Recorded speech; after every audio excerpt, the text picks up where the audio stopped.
All right, guys, so today we're going to talk about solving polynomial equations, and the way that we're going to do this is we are going to actually start factoring some of these polynomials. So with remainder theorem and factor theorem, we sort of have a lead as to how we can start to factor things. So there's a couple ways that we can start to factor polynomials. We can use our polynomial division or that long division method. We can use synthetic division. We can factor by grouping, which we learned about in grade 10 when we were factoring hard trinomials. We reviewed that today when we were taking up our worksheet. We know difference of squares, common factoring, trinomial factoring, and then today we're going to talk about as well sum and difference of cubes. So kind of like difference of squares, but with cubes. So let's just start with this. These polynomials are already in factored form. We learned in Unit 1, we sort of re-practiced the skill of finding the x-intercepts when it's in factored form.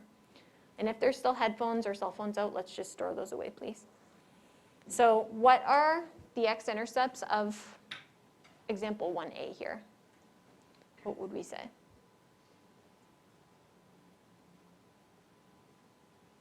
Sarwa? 5, 0. Okay, so from this one we get positive 5, 0. And from the one before, it's negative 3 over 2, 0. Yep, so switch the sign right over left. If I'm not sure, I set 2x plus 3 equal to 0, and I solve for what makes that true. So I would move the 3 over, I'll get negative 3, and then I would divide out the 2 to get negative 3 over 2. What about this? And then is it just 0, 0? Yes, so if I have a single x there, obviously 0 makes x equal to 0. So those are our 3 x-intercepts. Okay, for the second one here, this one is in a little bit more of like a complex format. How would I solve for an x-intercept for something like this? Well, if I'm not sure what that x-intercept is, I'm going to do the same thing that I did over here, right? I will set that thing equal to 0, and I will solve for the x that causes that to equal 0. I'm interested in where this equation is equal to 0, right? So either if this binomial equals 0 or if this binomial equals 0, that makes the whole thing 0. So that's why I can set each piece equal to 0 to solve for that. So 2x squared equals positive 3 now. Follow your like reverse order of operations to isolate, right? So I'm going to divide the 2. And then I'm going to get x squared equals 3 over 2. In my solving process, let's use a simpler example. Don't write this down. You don't need to write it. If I have x squared equals 16, what is this equal to? Clayton? 4. There is a second answer. It's equal to 4, and it's also equal to, Clayton? Negative 4. So back in grade 11, when we were doing like solving processes like this, we were doing inverse. When we square root in a solving process, we actually need to put a plus minus out front to account for the 2 different answers, right? 4 squared is 16, but negative 4 squared is also 16. So when I solve for this, this is actually going to produce 2 x-intercepts because I'm going to square root and I'm going to account for the positive and negative version of this. So x is going to be equal to the positive and negative square root of 3 over 2. That's 2 different x-intercepts right there. So if I wanted to write those as points, I would write it as root 3 over 2, 0, with the root extending over that whole thing, and negative root 3 over 2, 0. Okay, this one, I'm going to do the same thing. We will set equal to 0 and solve. So move it over. Reverse order of operations. So I move all additions and subtractions first. Then I take care of divisions and multiplications. So I'm going to have x squared equals negative 1/3.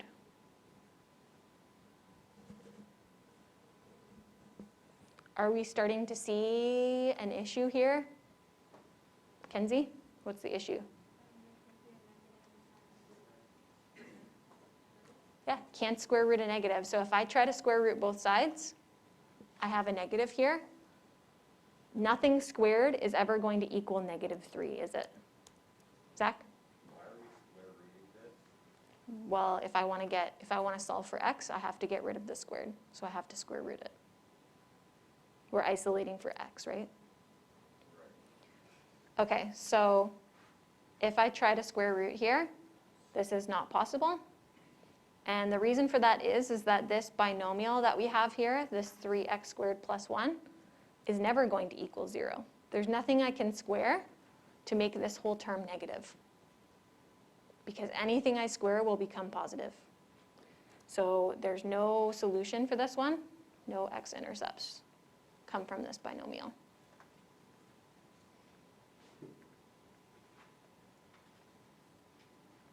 So the only x-intercepts come from the first part here. And that would be these.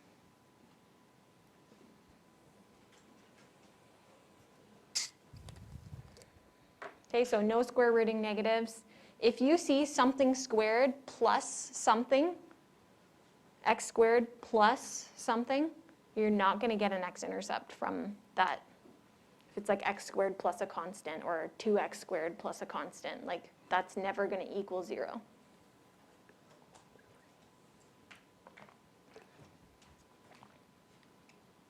Okay, so when in doubt, if you're already in factored form, you set that binomial equal to 0 and you solve for what makes that happen.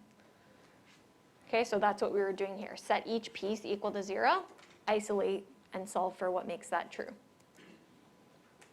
Okay, so let's talk about a couple other methods of factoring here. Always, always, always when I factor, I need to, what does this stand for? CFF, Matt? Common factor first. Got the first two though. Common factor first. Because it will make my life easier, and I want to make my life easier if possible. And then I'm not going to have to go through this whole process where like I have to figure out how to factor something that would have been really easy if I would have just common factored first. So that is the rule, CFF. If you see me write that somewhere, I'm saying common factor first. So with that in mind, is there any common factor in part A? Kenzie? There is an x in every term. When I common factor, that x doesn't just disappear into thin air, right? It goes outside a set of brackets, and then I write what's left inside. So I actually come here and I divide an x out of every term. But I write it out here. It doesn't disappear and go nowhere. So x cubed divided by x leaves me with x squared. X squared divided by x leaves me with x. And 2x divided by x leaves me with just -2. So I'm just taking an x out of each term here. Oops. Just going to move this over a little bit here. Okay, now this is actually much easier to factor because I have the x out here. That part is good. Now I can factor inside the brackets. This is binomial factoring, easy factor of a trinomial. Coefficient is equal to 1, so I'm just going to find the two numbers, put them into brackets right away. So I need two numbers that multiply to what and add to what? Multiplies to, adds to what? Zach? Is it 1 and -2? Not like the numbers, but what you're multiplying and adding it to. Okay, so which is which? You multiply into -1 and then add to -2. Agreed, Clayton? Opposite? Yeah. Okay. So multiply to the c value, add to the b value. When I have an a value other than 1, I need to multiply a times c. So I now need two numbers that multiply to -2 and add to -1. So we need to find the numbers. What are they? Sam? -2 and +1 work. Again, make your life easy here. I don't need to factor by grouping. All I need to do, this is easy trinomial factoring. As soon as I have the numbers, they go right into the binomial brackets with the x's. It's x minus 2 and x plus 1.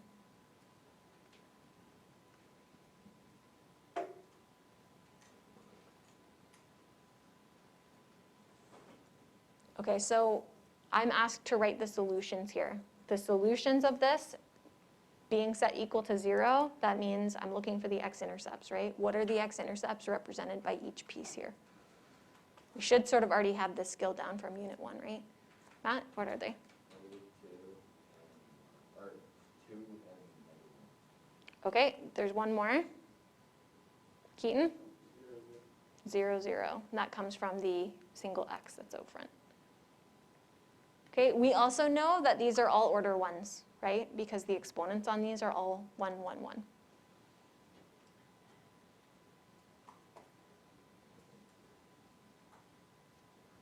Okay, so this is a little review of grade 10 and 11 for us, right? We know how to factor trinomials like this. The extra step here was we just needed to common factor the x first to factor this cubic.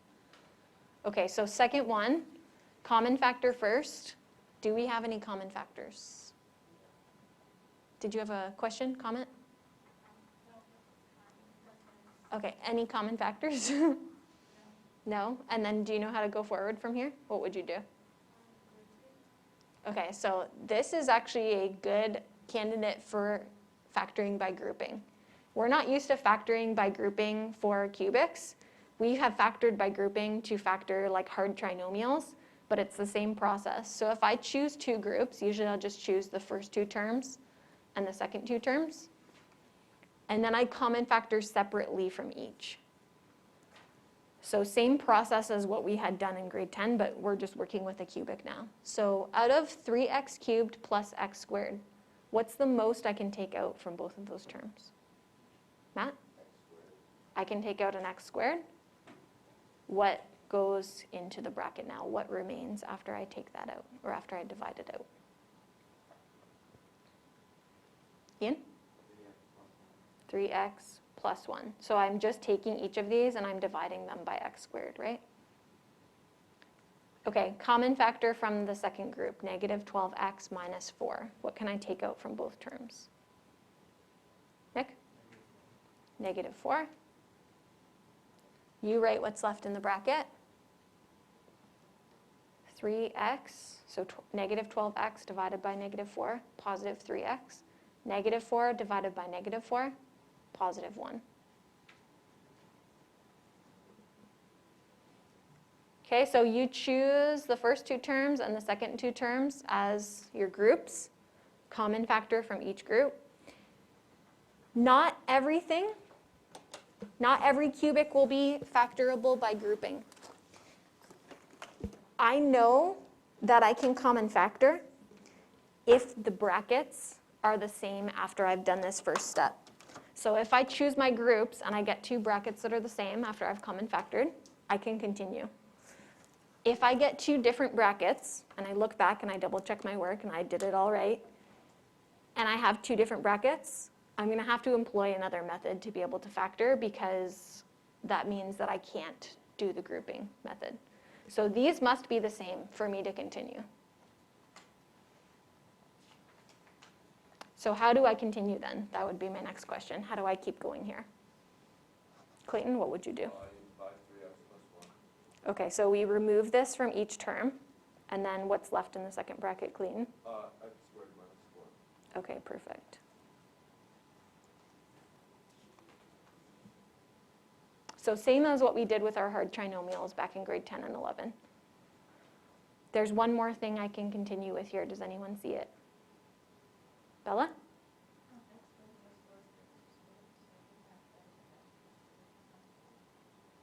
Okay, so difference of squares. I see a subtraction, so that's the difference part. And the squares part is the x squared and the 4. We talked about perfect squares back in grade 11 when we were like simplifying radicals and stuff like that. Perfect squares, 1, 4, 9, 16, 25, 36, 49. Why are all these numbers perfect squares? What do I mean when I say perfect square? Matt?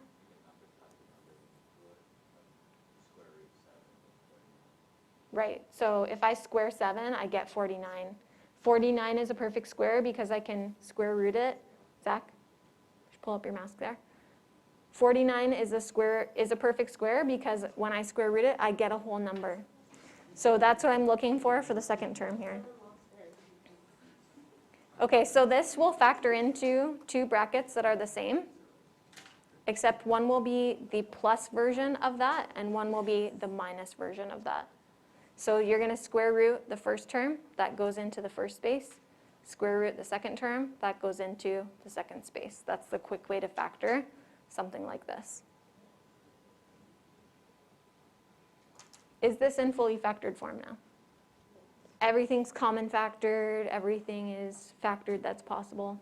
Yes. So what are the solutions then? What are the x-intercepts when this is set equal to 0? Keaton? Negative 3 over 1. Or 1 over 3. Good. And then negative 3, 0, Perfect. Okay, if you forget this one, set it equal to 0 and isolate for x to double check.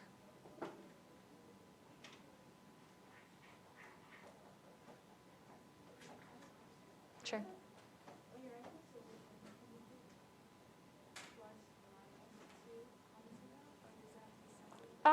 Yeah, I'm fine with that if you want to do plus minus. Rebecca? If I forgot the difference of squares thing and wrote the square root of 4 and the negative square root of 4, is that wrong?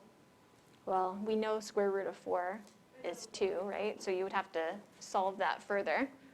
Most of the time, I'm going to say, like, fully factor the polynomial and then state the solution. So I will expect you to get that extra step of factoring.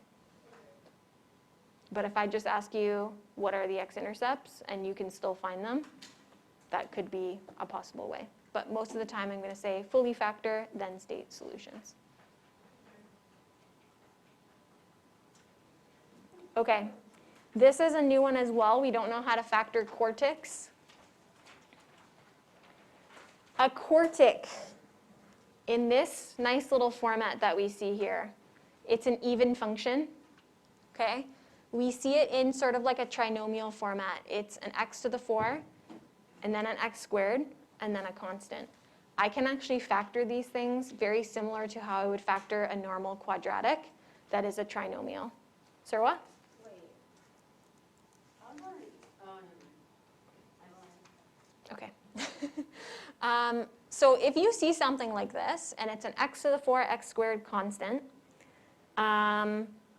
you will actually find two things that multiply to the constant value. So what multiplies to 36 and then adds to 13, the same as you would for like a trinomial quadratic.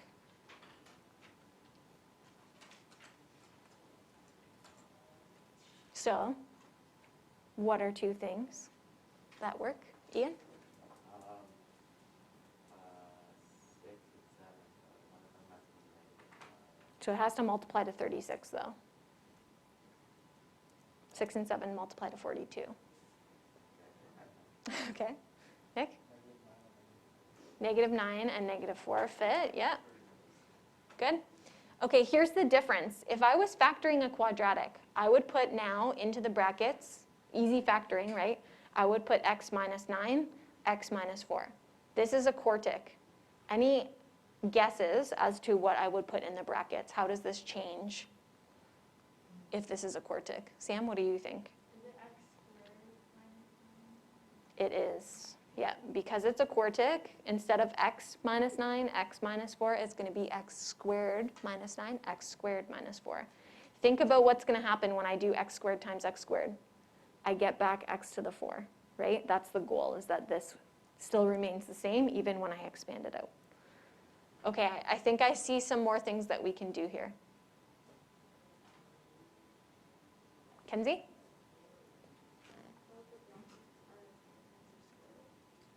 Yep.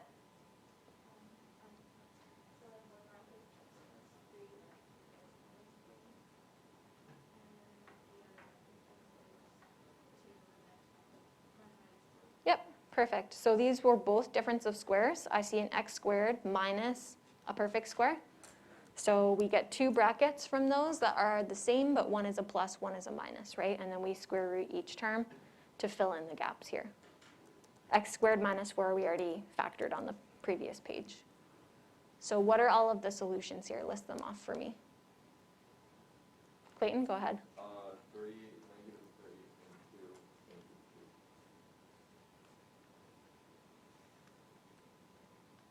-2. Okay, so positive and negative 3, positive and negative 2 are the intercepts.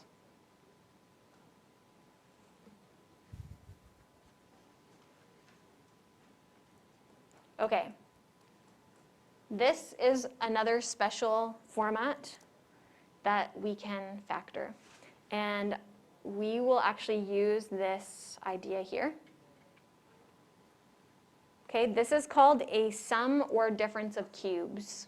Okay, so just like there are perfect squares, there are also perfect cubes that if I cube root them, I get back a whole number. So perfect cubes, or just anything that is what we would call a cube. I can generate the list of perfect cubes by just doing 1 cubed, 2 cubed, 3 cubed, 4 cubed, and just create the list from there. So 1 cubed is, of course, 1. 2 cubed is 8. 3 cubed, 27. 4 cubed, 64. 5 cubed, 125. 6 cubed, this is where my memory is done. What's 6 cubed? 216, I knew that one. 7 cubed. 8 cubed. Okay, and so on, right? I can continue the list. All I need to do is just cube all the numbers, 1, 2, 3, 4, and so on, and then I will generate the list of perfect cubes. We're probably not going to need much higher than this. I'm not going to make you factor things with like crazy numbers. But it's helpful to have the list of perfect squares and perfect cubes if you're looking for things like difference of squares and sum and difference of cubes. So firstly, can I common factor anything? I don't think 2 goes into 125. I don't think 4 goes into 125. 8 doesn't go into 125, so nothing can be common factored. What you should be noticing here is, firstly, I have an x cubed. That's the first thing for sum or difference of cubes. Notice that I have an 8 and a 125 in this list. So 8 is a perfect cube, and also 125 is a perfect cube. Now, with difference of squares, I specifically need a subtraction in order to factor difference of squares. With cubes, I can have a plus or a minus. They just get factored slightly differently with different positives and negatives. So this is a sum of cubes rather than a difference of cubes. I like to remember how to factor sum and difference of cubes using the short form SOAP. And what's going to happen with this is we're going to get 2 brackets. One of the brackets will be like a linear binomial, like x plus something, x minus something. The second bracket will be a quadratic, which is a trinomial. It will have 3 terms. So it looks kind of like this when I factor it. If I have a sum of cubes, I'm going to get a linear binomial, and then I will get a quadratic trinomial as I factor. And the SOAP helps because it tells me what signs to put in there. So positive, negative, positive. So what it means is when I factor this, I'm going to put in the same sign as what I see here in the first bracket. So that's the same. And then in my second bracket, I will put in first the opposite sign. So this one will be negative. So opposite to this is what I'm looking at. And the last term is always positive. So no matter what, whether it's a sum or difference of cubes, I will put in plus for the last term. Now you're going to have to sort of know how to fill this in using the sum of cubes method. The same thing will be filled in for difference of cubes. The signs will just be different. So it will be negative, positive, or negative, positive, positive instead, if there's a negative here. Okay, so The first thing that we're going to do is we're going to find the cube root of each term. Just like we would do in difference of squares, we find the square root of each term. So what is the cube root of 8x cubed? Cube root of 8x cubed. Clayton, what do you think? 2x. It is 2 because the cube root of 8 is 2. So essentially, what do I need to cube to get 8? Well, 2 is cubed to get 8, and then the cube root of x cubed is just x. What's the cube root of 125? Do you guys remember how to enter this into your calculators? You guys remember the x root button? So find your x root button. Some of you guys might have this button. So if you have that button that just has the boxes, you literally will just fill it in. You'll put cube and then 125. If you have the x root button, you need to enter 3 in first. Then you hit that button because it tells your calculator that you're doing a cube root. And then you will hit 125. What'd you get, Nick? It's 5. Okay, a cube root is also the same thing as an exponent of 1 over 3. So if you're not sure how to calculate a cube root, you can do 125 to the exponent and then in brackets 1 over 3, and it will give you out 5 as well. Okay, or I can help you find your cube root button and show you how to use it. I'm fine with that too. Okay, this is what goes in the first two spaces, the cube root of each term, 2x and 5. And I might actually just write the sum of cubes formula here for us. Oh, sorry, this cube. So it's going to be a plus b. And then if you look up to the top here, we're going to get the second part is a squared minus ab times b squared. So this is what it's going to be. A squared minus ab plus b squared. So we just found a and b. This is a, and this is b. It's the cube root of what we started with. So if I know a and I know b here now, I need to do a squared here.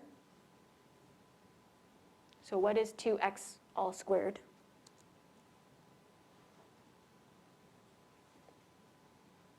Kenzie? 4x squared. Then I do b squared in here. So this is a, this is b. What is b squared? Bella? 25. And then in this slot, I do a times b. So if I know a and I know b, what is a times b?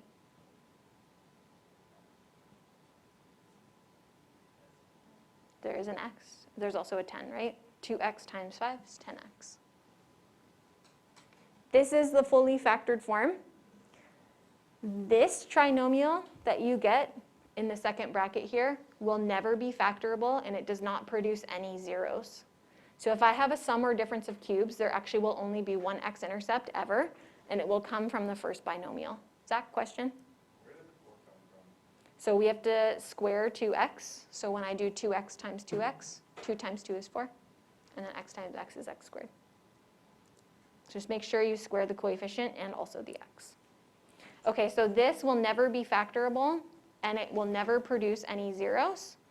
You can double check that with the discriminant using b squared minus 4ac back from grade 10. But it will never have x-intercepts.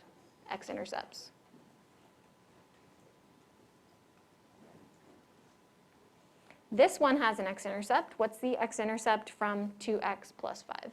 Nick?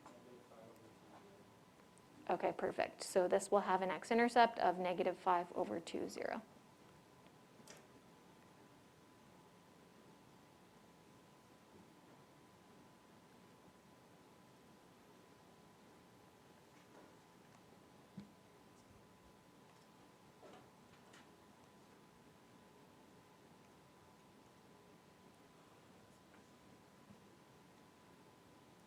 Okay. You will have to practice this, obviously. Hopefully the SOAP thing helps you at least fill in the terms. You will have to know sort of how to fill those in afterwards though, right? Like AB, A squared, AB, and then b squared from there. Okay, so that's sum of cubes. Difference of cubes, you fill in the exact same things in the spaces, except the signs are different.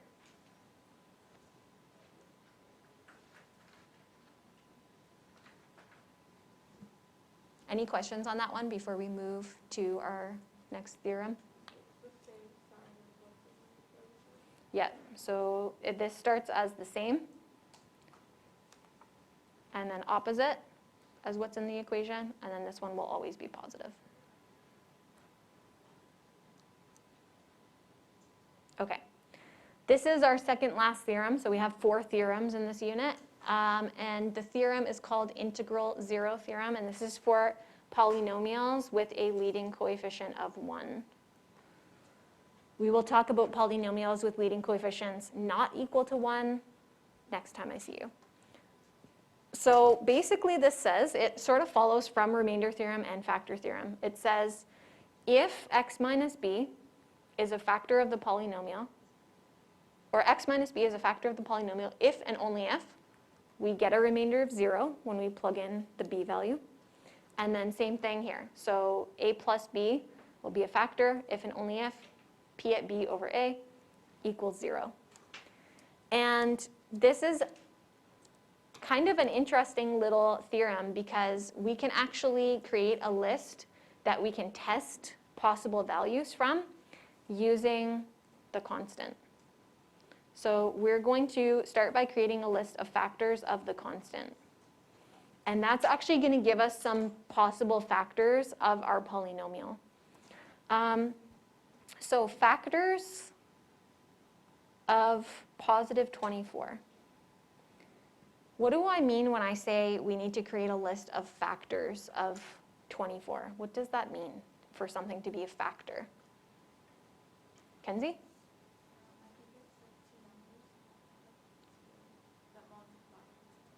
So all the things that multiply to 24. So if I'm not sure what those things are, I will start to make a list of all the different multiples of 24. So one thing that multiplies to 24 is 1 times 24. Another set of 2 things that multiply to 24 are negative 1 times negative 24. So if I start to make my list of factors,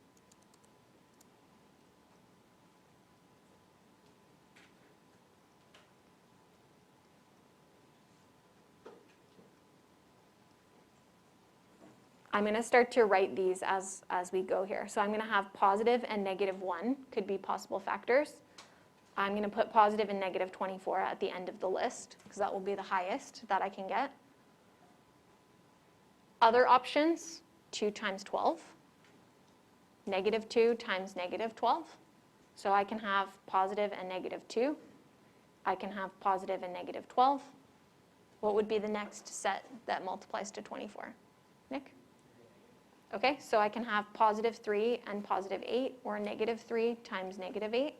So I'm going to add plus minus 3 to my list and plus minus 8 to my list. What's the next one? Pero? Okay, so I can have 4 and 6, and then also negative 4 and negative 6. So let's add those to our list. Once I get 2 numbers that are very close to one another, I've probably found just about all of them, right? Because then I'll just start repeating, oh, the next one's 8 times 3. Well, I already have that in my list. So once I get numbers that are close to one another, I'm probably finished there. And obviously 5 does not go into 24. So there's our full list of possible factors of our polynomial. Now what I do is I use the theorem, integral zero theorem, and I start to test different factors in my polynomial to see if I get a remainder of 0. If I do, then I know that that binomial that is created by one of these numbers will be an x-intercept of my polynomial. So I usually just start.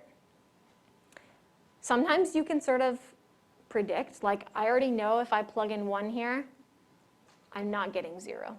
But for our first example's sake, I'm going to start to do some tests. So I'm going to start to go down this line, and I'm going to start to test some values in my polynomial. I will stop when I get 0 from one of them. So suppose we start with positive 1 in here. So I'll do 1 cubed minus 3 times 1 squared minus 10 times 1 plus 24. This gives me 1 minus 3, negative 2, minus 10, negative 12. Okay, I got positive 12. Therefore, x minus 1 is not a factor.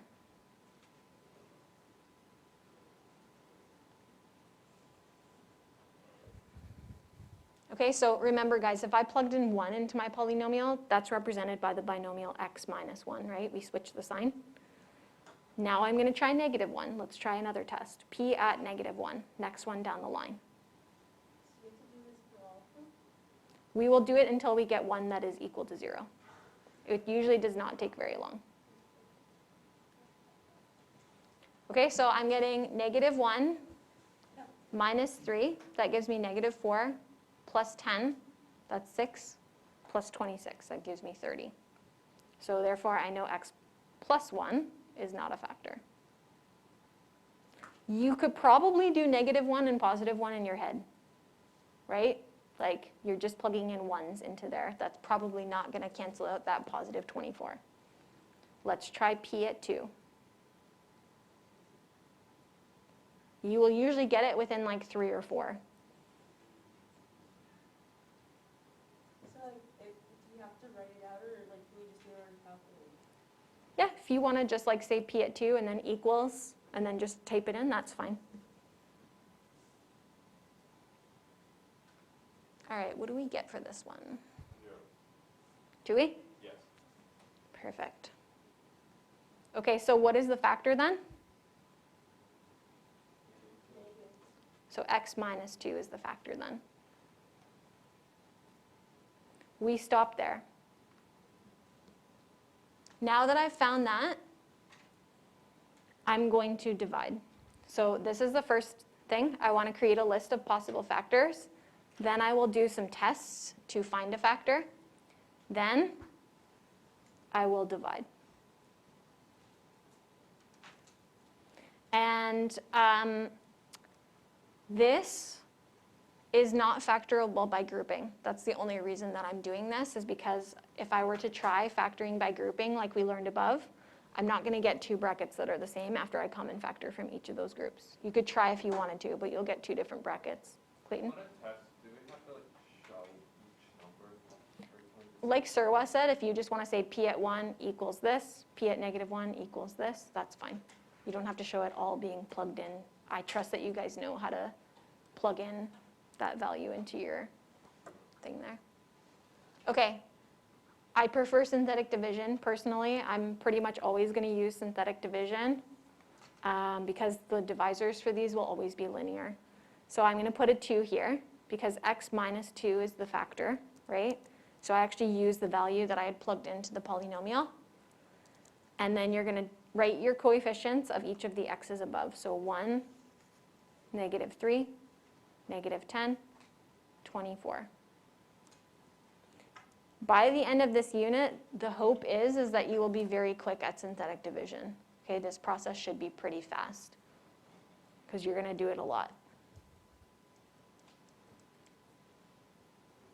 Okay, and I'm going to start to go faster with it too because we've been doing it over 2 days now. So we drop, multiply. 2 times 1 is 2. Add negative 1. Multiply again. 2 times negative 1, negative 2. Add, get negative 12. 2 times negative 12, negative 24. Add, we get 0. I knew the remainder was going to equal 0. How did I know that? Rebecca? That's what we did in step 2, that equals 0. We found something that was going to give us a remainder of 0. If you don't get a remainder of 0, there's a problem, right? Because I already found something that I know is going to be a factor that divides evenly into my polynomial. I need to get a remainder of 0 there. Either I've done this wrong, or I've done this wrong if I don't get 0 for that division. So this is our remainder. This is the number. this is the x, this is the x squared. Okay, so how do we write our final factored form here? So we're going to write factored form. So this is step 4. And it's basically the same thing as the form to check the division. So our polynomial, which was x cubed minus 3x squared minus 10x plus 24, is equal to the divisor, which is x minus 2, times the quotient, x squared minus x minus 12. The remainder should always be 0 here, right? If I've divided it correctly, so I don't need to put the remainder. I think we can further factor this just a little bit, though. What do I do? This part is fine. I can leave this. What about this? Bella?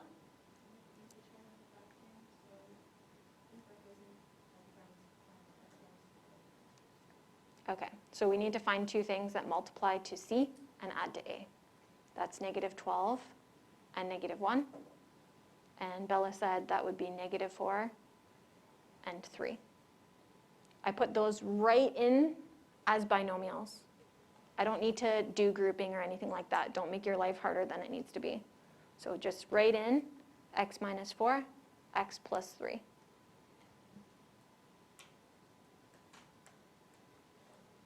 Is this fully factored? Is there more? Okay, yes, you're right.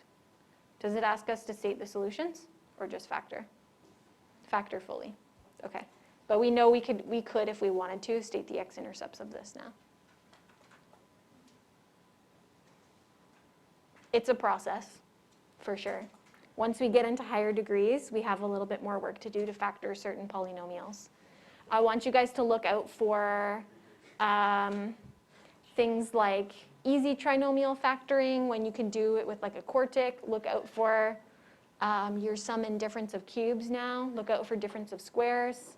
Look for common factoring. All of that kind of stuff. Okay. What I would like you to do, we're going to leave this for now. I don't know if we're going to come back to this or not. We'll see. What I would like you to do for now is actually try one of these questions before you leave today.